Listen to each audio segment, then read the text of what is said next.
Hello and welcome back to Pyre. Now we just beat old Lendl and the Accusers.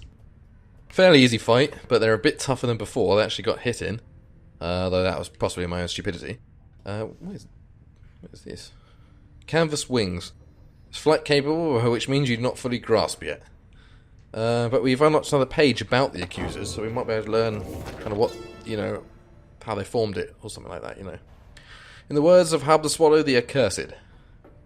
The Accusers formed under Golthanian. He is a big man. He values justice, loyalty, and steadfastness. Golthanian, he says that the Accusers take their name from one of the most accomplished legions from his former military days. All among them, in fact, served as Master General at one time. They represent the stoutest-hearted people of the Empire, who held true to Myr and Golthanian to the end. The golden colours of their raiments are reminiscent of their own shining armour, is its claim. Ever shall they seek out those with truest spirits and the strongest sense of purpose to replenish their ranks. Okay, but you ended up with Lendl, so good fucking job. Anyway, I think that's everything, so let's continue our journey. Continue flying over the landscape. And whoop. Whoop. Whoop, I'm stuck. Oh god. Mind the whoop. There we go. At least I think there we go. It's a bit awkward. Okay, the Beetle tune. Don't remember that at all, to be honest with you. Ugh, look at this place. Oh, hang on. We can land here. Cold moat. Low Mistral knows of a morbid yet potentially lucrative task. Rookie thinks this will be the quickest route, leaving you time for your vocations. Let's go for the lucrative one, I think. Oh, good, it's Flagging Hands. You return to the dismal region known as Flagging Hands. Straight away you sense an air of dread, yet cling to the hope that you can make your stay as brief as possible. You and your fellow exiles have time to yourselves before the day is done. Nonetheless, the dismal environs soon take their toll on everyone.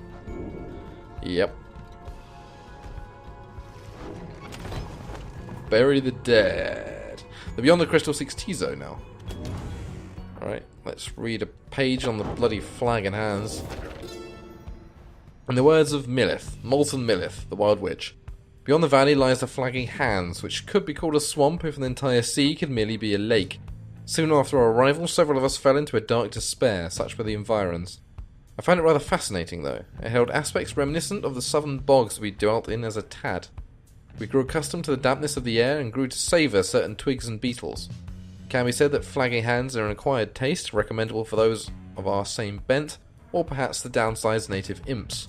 The sea surrounded the environs on three sides, appearing insurmountable at first. Great. What is it you require? Ah, my best friend in all the world, come to visit me again. Does it make you uncomfortable, perhaps, that I should call you thus? Perhaps you think you do not yet know me very well, but I know you just fine. You reveal a great deal to me when you come to visit me like this. You're not the only one who can sense things in others, you know. She laughs to herself. One learns to read a bit when forced to suddenly appear within a book for 837 years or so.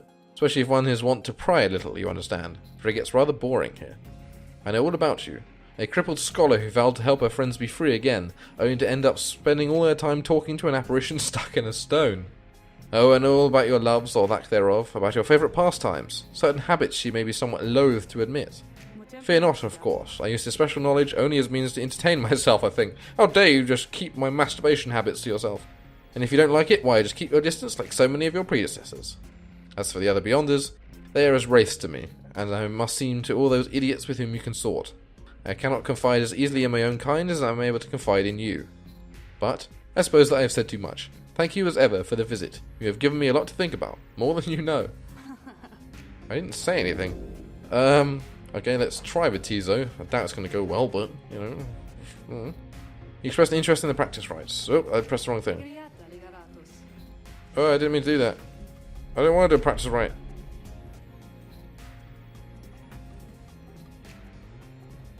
Oops.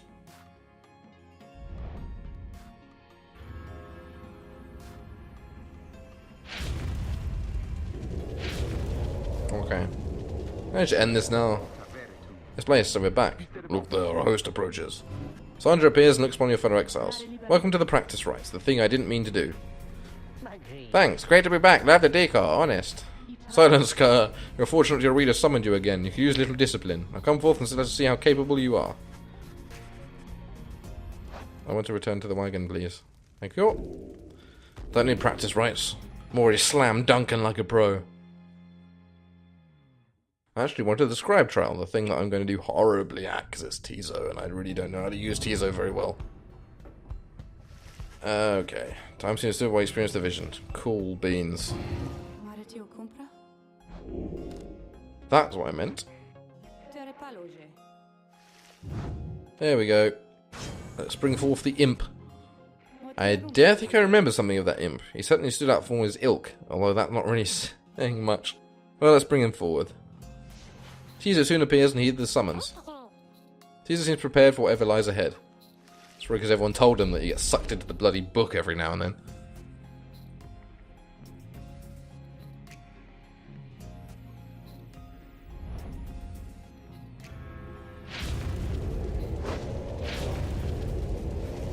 The apparition Sandra appears. Listen well, imp, you answer to me here. Tizo indicates his understanding is prepared to begin. You know the formalities, of course. Show me then what you have learned thus far about the rites. Here in this trial it should be just you, my beyonders, and your lovely reader. Let us see now how you fare. Okay, so it's just 3 standard lads.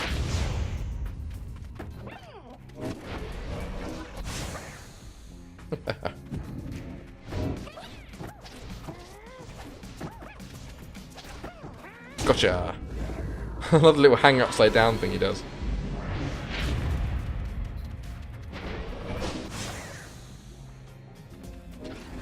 Ah, damn it.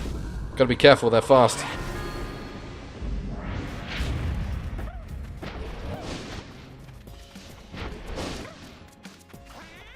Haha. But Tizo can fly, which makes things a lot simpler. But just gotta remember that they can jump. There we go, just in time. One more should do the trick. I'm taking this, thanks. Come on. Haha, that should... that was way easier than I was expecting. That was over in like a minute. Look at that face. He knows he's done well. Tizo excited to have completed Sandra's challenge and awaits her approval. A well thought effort, Imp. Your performance was sufficient and you passed my test. Your predecessor may well have approved. Thus, congratulations are in order to you and your lovely reader. Sandra's favourite. Okay.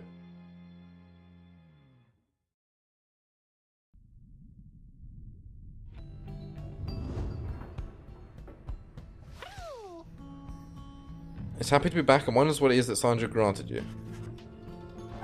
Alb's Wing. Tizo Flutter and Zip abilities cost less stamina than usual. Okay, that's actually really useful. That is really useful. Even the sisters were taken aback, faced with such a sheer ferocity from one with such small stature. Damn. Imp was fucking people up. Hey, oh, we got Volfrid's status. Reading the book. Oh, isn't it? It's right there. Unless he's got a different book. Different the book. Burial grounds here can use some of your abilities to lay the fallen to an eternal rest. You accompanied the lone minstrel in pursuit of his task here. Speak not directly to the living shade. Be true to your heart when responding to its inquiries. And make no attempt to look it in the eye. The lone minstrel offered these and other words of advice as you approach the burial mounds of Coldmoat, where many exiles of the downside see their final days. Even though a thorough burning failed to cleanse a certain haunted air here. A glimmer of a shade appears before you as you stand surrounded by the dead. You barely see it and it does not speak, but you feel its thoughts piercing your heart and mind. According to the shade, the book you possess may lay some of the fallen here to rest. The shade leaves you to your work. You turn through the book, locating passages concerning freedom and the spirit. You recite such words as seem best fit each of the fallen you see. It is draining work. The shade resurfaces after a while, leads you to a hollowed stump, then fades away. Value 50, it's not bad. Onwards. Being here in Flagging Hands continues to sap most everyone's spirits. Yep.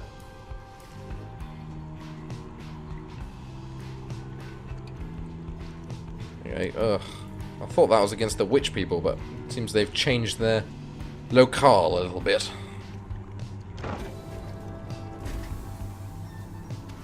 A messenger imp, ugh, that's weird, with news and rumours on the other side somehow tracks you down in the fetid swamps of Flagging Hands. The imp's message pertains to Faye, who you liberated at the fall of Solium, and whose past transgressions have all been forgiven since her return to the Commonwealth. You learn that she was taken in by a well-to-do foster family and was to be given private schooling of the highest order in the Astralist tradition. A theocratic sect meaning divine authority rests with the stars. Okay, I think she'd like that. They promised her that in time she might one day have the honour of teaching the children of the Commonwealth herself. However, she soon went her own way, insisting that the 8 scribes themselves were calling her. She started wandering again all on her own. That is until she located Volfrid's agents. Thus her wandering ceased and the ranks of the revolution grew stronger. Faye also left a simple message. Believe in the scribes. You thank the messenger imp for the report as your companions gather to discuss. She better be more careful, else they'll throw her right back in here with the rest of us. Perhaps those scribes of hers yet live, for hers is a charmed life. Sounds like she's making a difference out there. I often felt she was the bravest of all of us. Tizo misses having Faye around, though is pleased to hear that she is well. You keep on telling those snooty Commonwealth good-for-nothings what's up, Faye. Small in stature was the goodly Faye, yet great indeed in spirit. Even now this knight remains in awe of her. The news of Faye's liberation fills you and your fellow exiles with newfound resolve. Hey, we're almost back up to the top dollar.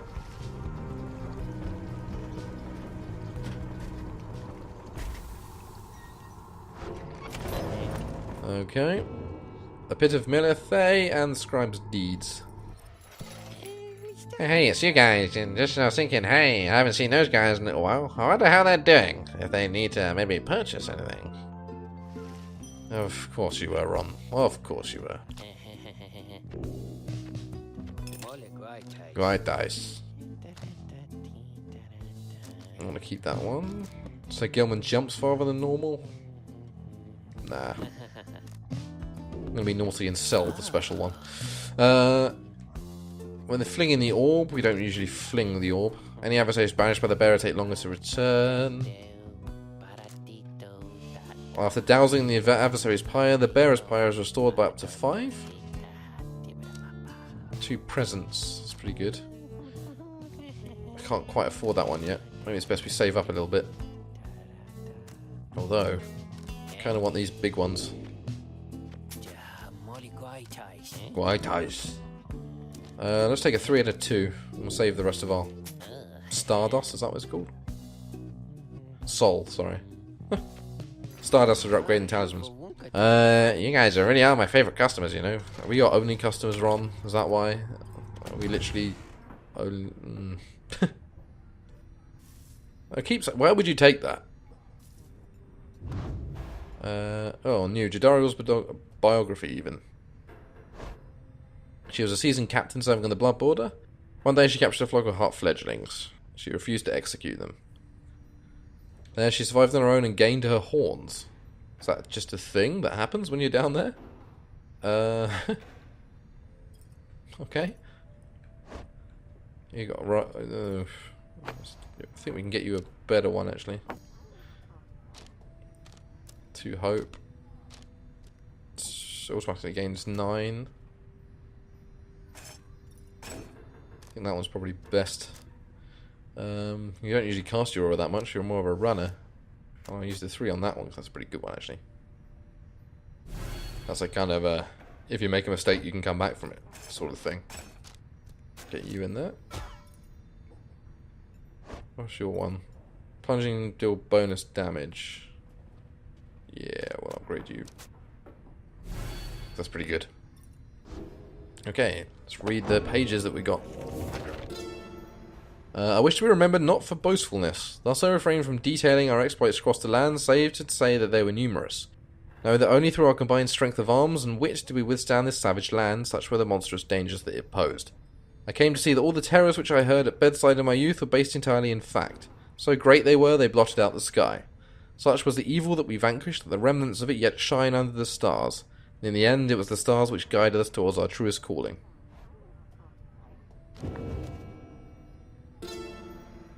Oh, we're back to Loose Glorian. If there is one celestial landmark in which I would never again wish to tread, unless of course the stars beseech me to it, it has to be the pit. 'Twas dark in there beyond all reckoning. If not for Milithe's sorcerous lantern, all of us, we would all have been lost. What lies within the pit is not to be invoked, although I have no doubt our goodly Under-King shall be unable to prevent himself from boasting how Milithe sealed it there for an entire age. The thing yet lies there on the edge of death, though it's through its connection to the stars even, it gives the pit significance. Walk there with courage and a steady mind. Lovely, this sounds like a hip happening place. I'm glad we're there. Anything changed here? In 9-0, and I really hope that doesn't change. Right, still next liberation. He doesn't know. Additional exiles required. Number of additional exiles required to join the Nightwings and fulfill a key aspect of the plan. Okay. So we basically just need to keep going. That's not good. At long last, the plan is well underway. The cycle of rights should turns quickly for the time. We shall soon have another stab at the fall of Solium. Okay. I don't think we're going to have time to complete this right with all the dialogue and everything without rushing through it. So I'll end this episode a bit early here, and we'll pick it up having a go at the Harpies next time. So thank you so much for watching. If you like my content, please do check out my other videos. If you do, I shall see you there. Goodbye.